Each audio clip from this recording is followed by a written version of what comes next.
우리 다음 순환 때는 이제 이 책 가지고 오면 안 돼요. 이 책 가면 안 되고 기본서 가져오셔야 돼요. 기본서. 기본서에다가 여러분 책을 아까도 잠깐 말했었는데 기본서에다가 막 형광펜을 막 발라버리지 마세요. 그럼 보기 싫어 나중에. 책을 너무 지저분한 사람 성격마다 다르긴 한데 저 같은 경우 너무 책이 지저분해져 버리면 안 보고 싶어져 버려요. 그럼 누가 지저분하겠냐? 본인이 한 거거든 그거. 막 쳐놨다가 나중에 너무 지저분하니까 안 봐버린다고 그거. 그렇게 하지 말고 조금 책을 근단에서 막 자만 대고 줄을 치는 사람이 있는데 그거 너무 무리고 적당하게 이렇게 줄 손을 치든. 근데 색을 구분할 거 구분해 놔야 돼요. 포인트를 구분해 놔야 되는데 그냥 다 발라버린다고. 그러면 그게 별로 의미가 없지 색칠한 게. 자, 오늘 배운 거 쭉 한번 정리하고 갑시다. 아까 제가 여러분들하고 저당권부터 했거든. 자, 저당권 이거. 저당권 공부할 때는 이 저당권의 구조를 반드시 아셔야 됩니다. 돈 빌리는 금전소비대차 계약과 그다음에 담보자표는 저당권 설정 계약을 해. 그 금전소비대차 계약에서 채권이 발생하고 이 저당권 설정 계약에서 저당권 설정 등기를 마치면 저당권이 발생하는 거지. 그래서 계약 두 건하고 권리 두 개 발생한다. 그 중에 같은 사람한테 속하게 되는데 채권이 주된 권리고 저당권이 종된 권리입니다. 이렇게. 그런데 저당권 설정 등기 이걸 배우는 거죠.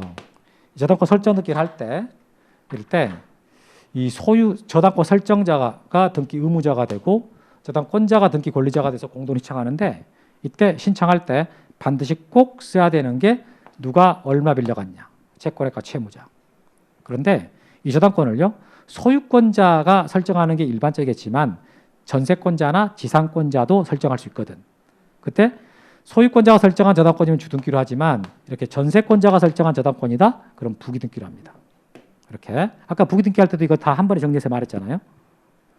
그러면 자, 저당권을 이제 말소할 때 어떻게 하겠습니까? 라고 했을 때 그냥 일반적인 저당권의 말소는 그냥 저당권 설정자가 등기 권리자, 저당권자가 등기 의무자가 돼서 공동으로 신청합니다. 그런데 이렇게 저당권이 이전됐을 때 저당권이 이렇게 이전된 상태에서 저당권을 말소하려고 그런단 말이에요. 그래서 저당권자가 을이었다가 병으로 이전됐는데 이때 말소할 때는 현재 저당권의 명의인 병. 이 사람을 의무자로 해서 말소해달라 신청할 때 주등기만. 주등기 설정 등기만 말소 신청하면 부기등기는 이전 등기는 직권 말소됩니다. 여기서 병을 상대로 말소해달라고 하네 해서 병하네라는 말이 나오게 돼요. 자, 이렇게 해서 됐고 이제 근저당권.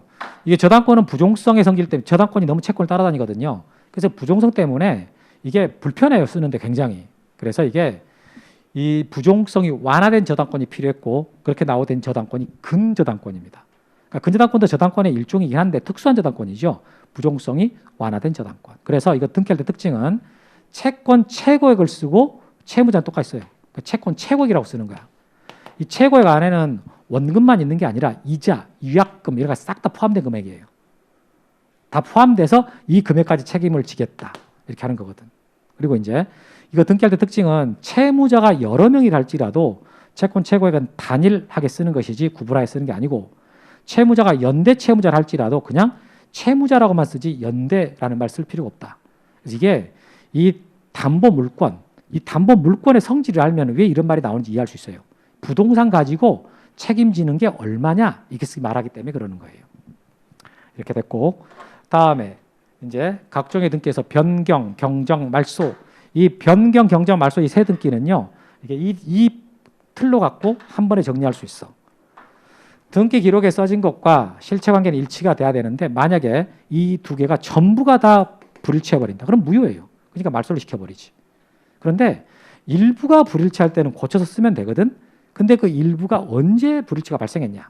원시적으로 발생했다 그러면 경정등기 하는 것이고 후발적으로 발생했다 그러면 변경등기 합니다. 그래서 변경등기 개념을 잡을 때 반드시 꼭 들어가야 될 단어가 후발적 일부고요. 경정등기 할 때 꼭 들어가야 될 단어가 원시적 일부.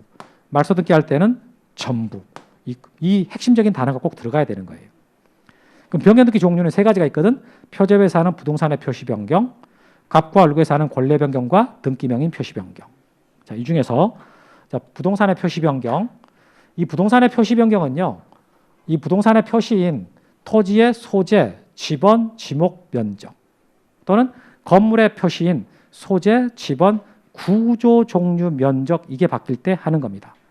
그러면 토지든 표시, 토지든 건물이든 이 토지 표시가 바뀌었다, 건물의 표시가 바뀌었다 그러면 일단 대장을 먼저 고쳐.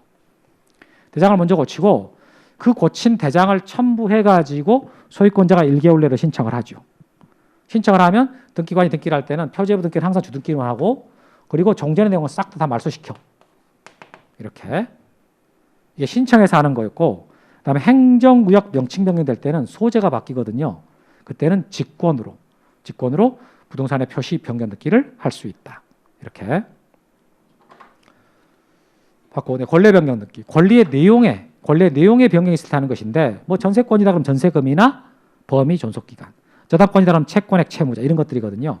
자, 그런 것들이 바뀔 때 권리 변경 등기를 하는데 이 권리 변경 등기 핵심은 이걸 주등기로 하냐 부기등기로 하냐 이거예요. 근데 권리의 변경 등기를 할 때 여기처럼 아예 이해관계가 없어. 없으면 그냥 부기등기를 하고 종전의 걸 말소하지. 그런데 이해관계는 있단 말이에요. 중간에 이해관계는 나왔어. 그럼 이 사람한테 등기를 손해를 안 주고 등기를 해야 되거든. 그러려면 주등기로 하고요. 종전의 걸 말소하면 안 돼. 그런데 그 이해관계인한테 가가지고 만약에 승낙서를 받아왔다면 여기서 승낙이라는 의미가 뭐냐? 이 변경된 사항까지도 자기보다 선순위로 된다. 이런 걸 승낙한 거거든요. 그러니까 부기등기하는 거야. 종전의 사항은 말소하고. 그래서 여기서 우리가 주등기가 좋은 거냐 부기등기 좋은 거냐 이렇게 생각해 봤을 때 이 부기등기가요. 원래 순위가 유지가 된 거기 때문에 그 저당권자 권리자 입장에서 보면 유리한 거예요. 그래서 만약에 이해관계인한테 승낙서를 받아왔으면 그 고생해서 받아온 거거든. 좋은 거 줘야 되니까 부기등기하고 못 받아오면 주등기 이렇게 가야 되는 거라고.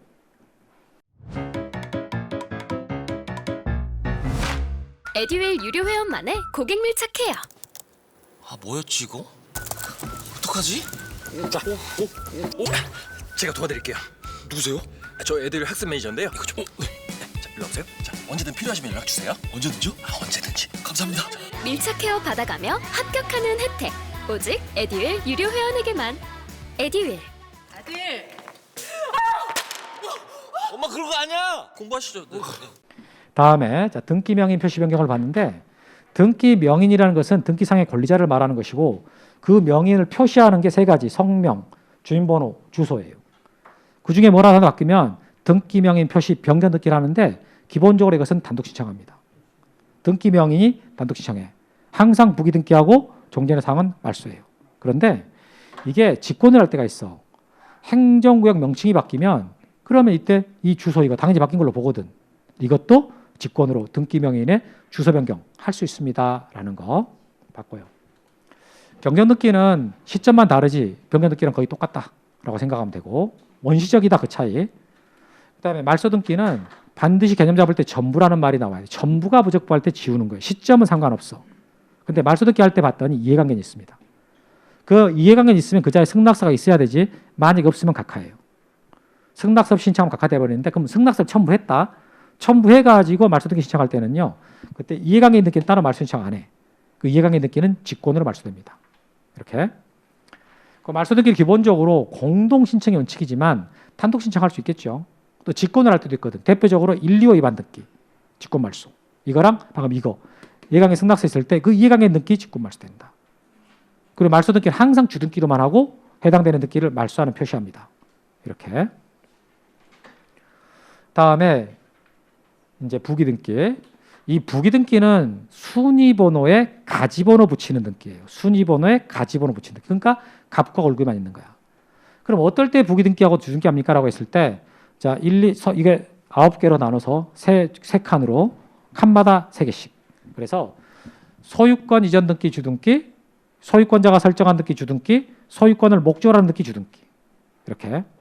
근데 소유권 아닌 걸 이전할 때 부기등기, 소유권 아닌 권리자가 설정할 때 부기등기, 소유권 아닌 권리를 목적으로 가압류 가처분 들을 때 부기등기. 그래서 소유권과 소유권 외의 권리. 근데 이렇게 나눴을 때 여러분 실수하는 게 있어요. 전세권 설정 등기가 주등기다. 지상권 설정 등기가 주등기다. 이렇게 나왔을 때 이게 소유권 아닌 권리 나왔는데 주등기냐라고 했을 때 여기 소유권자가 설정한 등기이기 때문에 주등기다. 여기는 조금 무조건 외워 갖고는 안 될 그런 내용이 있어요. 그다음에 약정 특약 나오면 다 부기등기고 그다음에 등기 명인 표시 변경 부기등기고 권리의 변경 부기등기인데 이해관계는 승낙서가 없으면 주등기. 이런 거. 자, 이런 거 하면서 이제 이걸 가지고 연습했던 게 이거였는데 여기서 했던 것이 하나의 주등기 밑에는 여러 개의 부기등기 있을 수 있다. 그리고 부기등기 순위는 주등기에 따르고 부기등기 상호간의 순위는 그 등기 순서에 따른다. 이런 말을 이거 가지고 설명했던 거예요. 가등기 와가지고 가등기라는 것은 등기되는 권리의 청구권을 보존하기 위한 임시적인 등기입니다. 가급적 이 개념 자체를 꼭 암기하는 게 좋고요. 그럼 여기서 이 가등기 목적이 뭐 하려고 가등기 하는 거냐? 청구권 보존하려고 합니다. 그래서 이걸 청구권 보존 가등기라고 말하는 거예요. 그러면 어떤 권리가 가등기 되겠습니까? 라고 했을 때 본등기 되면 다 가등기 되거든. 본등기 되는 권리 8개예요. 소유권, 지상권, 지역권, 전세권, 임차권, 저당권, 권리질권, 채권담보권 8개 전부 다 가등기 되는 거예요. 그런 권리에 설정, 이전, 변경, 소멸 청구권 이 4가지 청구권을 보존하려고 하는 것인데 이 4가지 청구권의 성질은 반드시 채권적이어야 되고 물권적이면 대상이 될 수가 없습니다. 이렇게. 그러면 가등기를 해주세요 라고 신청을 할 텐데 그때 원칙으로 가등기 권리자가 등기 권리자가 되고 가등기 의무자가 등기 의무자가 돼서 공동 신청합니다. 근데 단독으로 하는 방법 3가지가 있어요. 가등기 의무자를 강제하는 방법으로서 판결받는 방법, 그 다음에 가등기 가처분 명령을 받는 방법. 이 2가지는 강제하는 거예요. 그리고 가등기 의무자한테 승낙서를 받으면 돼. 그래서 이 셋 중에 한 가지를 취하면 가등기 권리자가 단독으로 가등기를 신청할 수 있다. 그럼 신청을 했어. 그럼 신청을 했을 때 가등기는 값게 쓸 수도 있고 울게 쓸 수도 있지. 소유권에 대한 가등기면 값게 쓰고 나머지 권리에 대한 가등기는 울게 쓰고 나머지는 울게다 쓰고. 그럼 가등기가 돼 있으면 어떤 효력이 발생하느냐? 가등기인 상태에서는 물권 변동 효력, 대항력, 추정력, 처분금 효력이 아무것도 없는 거예요. 가등기 상태에서 그냥 숨만 쉬고 있는 거예요. 그랬다가 나중에 이제 본등기를 하게 되지. 그럼 본등기 할 때 그때 이제 공동 신청하는 게 원칙입니다. 가등기 권리자가 등기 권리자고 가등기 의무자가 의무자 돼서 본등기를 공동을 해요. 근데 여기서 이제 가등기 이후에 소유권자가 바뀌어가지고 제3취득자가 있을 때 그때 누구를 의무자로 할 거냐라고 할 때 제3취득자가 아니라 원래 그때 그 사람, 계약했던 사람이고 그 다음에 가등기 권리자가 여러 명이 있을 수 있어요. 그중에 1인이 자기 지분만 본등기 해달라고 하는 것이 됩니다. 근데 1인이 오히려 전원명의 본등기 해달라 그러면 안 돼요. 우리가 옆에서 보존등기나 상속등기에서 알고 있던 거랑 반대야. 그래서 보존등기, 상속등기는 전원보상이라고 암기하는 반면에 이건 지가이유라고 외우셔 비교하셔야 돼. 이렇게. 그러면 이제 자 본등기를 어떻게 실행합니까? 라고 할 때 본등기 할 때 보면 이렇게 가등기 해놓고 이따 본등기를 한단 말이에요. 그때 별도의 순위번호를 쓰지 않아. 안 쓰고 가등기 순위번호 그대로 이용하거든. 그래서 본등기 순위는 가등기 순위에 따른다. 가등기에서 소급한다. 이래서 가등기가 본등기 순위를 보존하는 효력이 있습니다. 이런 말 하는 것이고. 다만 실체법상 효력은 본등기 할 때 발생하는 것이지 소급하는 거 아닙니다. 이런 거. 그리고 가등기 이후에 나온 등기들이 있어요. 그런 것들을 본등기 돼버리면 직권말소 돼버려. 미리 통지하지 않고 직권말소한 다음에 통지해 주는 거예요. 그래서 여러분들 가등기 있는 부동산 거래할 때요. 거래하는 사람들 찜찜할 거라고. 개운하지 않을 거야. 본능적으로 죽을 것 같은데 이런 생각을 하는 거지. 이렇게. 그게 직권말소 돼버린다. 오늘 여기까지 배운 거거든요. 30분 딱 됐어요. 저 마치느라고 했었네. 자, 그러면 여기까지 하고요. 그 다음 주는 방학이니까 잘 보내셨다가 내년에 2주 다음이 내년이에요. 건강하면서 뵙고요. 책 제대로 갖고 오세요. 이거 가지고 지금 안 돼요, 이제. 이거 너무 애쓰지 말고 그 기본서 새로 나가면 거기다가 공 들이세요. 자, 마치고 다음에 뵙겠습니다. 고생하셨습니다.